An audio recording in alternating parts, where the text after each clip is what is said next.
तोहरी बहिनी का बात ना सहाई पिया, हो जाई लड़ाई पिया ना। तोहरी बहिनी का बात ना सहाई पिया, हो जाई लड़ाई पिया ना।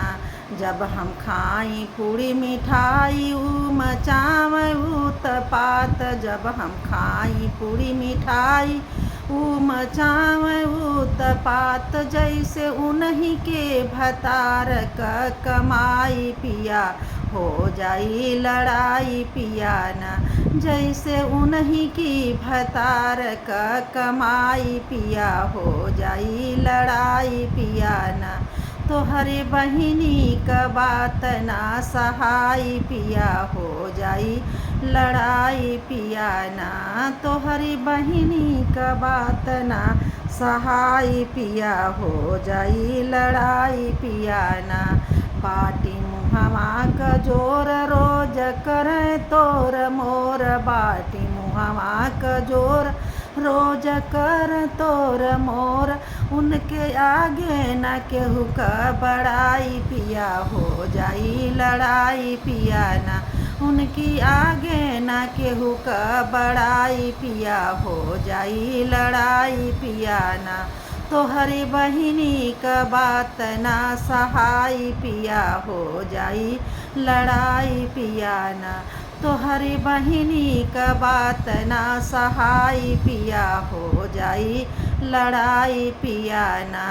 हमरे काले लंबे बाल रोज करी हम सिंगार, हमरे काले लंबे बाल रोज करी हम सिंगार। हमके देखी के कहैली काली माई पिया, हो जाई लड़ाई पिया ना।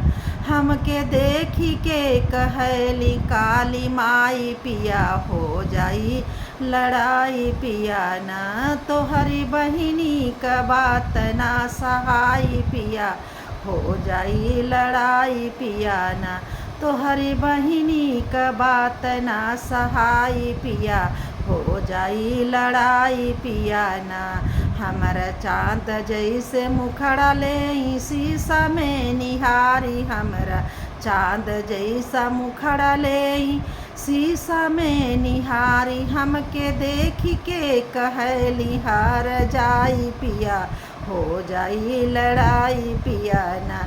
हमके देखी देखी कहली हार जाई पिया, हो जाई लड़ाई पिया ना।